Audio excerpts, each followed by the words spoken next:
My name is Bjorn Sikorski. I'm the Managing Director and CEO of Pure Battery Technologies. We're a Brisbane-based company and we are a refiner of MHP, making tomorrow's batteries for cars, for energy storage, better, cheaper and environmentally friendlier.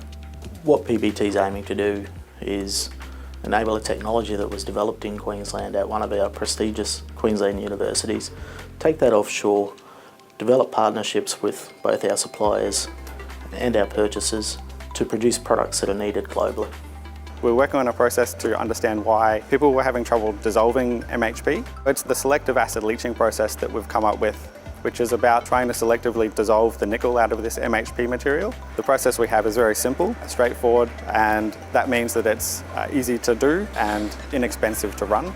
And then I went and pitched this to the University Commercialisation Group, and I won that pitching competition, and that's what sort of started the whole ball rolling. Normal funding from the government tends to only take technology up to a very early stage. To take it forward requires further funding. UniQuest provided some of that funding. We've been encouraging the researchers all the way along. It's taken a long time to get to this stage, but it's looking very good. And certainly think it has enormous potential to become a technology which can bring benefit to the world, particularly environmentally, but also commercially. China is great because the country decides to do something and they have a system that allows them all to do it.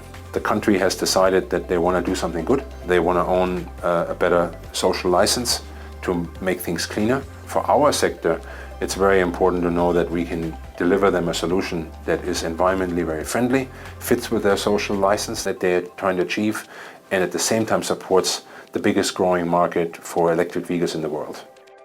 So we're targeting nickel sulfate production of about 25,000 tonnes of nickel in nickel sulfate. That requires about 200 to 250,000 tonnes of MHP being fed, and we'll also produce about 20,000 tonnes of a cobalt concentrate.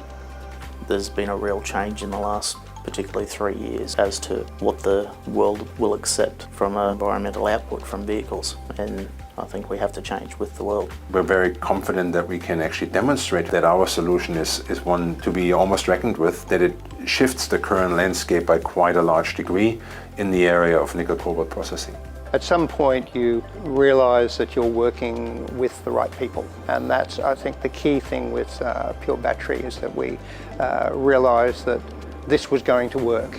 At the moment, the industry and demand for lithium ion batteries is growing incredibly, so this is really the right time to use this kind of process to produce nickel sulfate battery materials in a cheaper, more efficient way and a more environmentally friendly way. Over my last 20 years of experience, you get a little bit of a feel for what's worthwhile chasing and what's not. And this is something I wanted to be part of from the very first moment. I said, this makes a lot of sense. I generally believe in having come across a technology solution that does so much good in so many different ways. It makes just so much sense to take something that was invented by some really smart guys at the University of Queensland and bring it out to the whole world.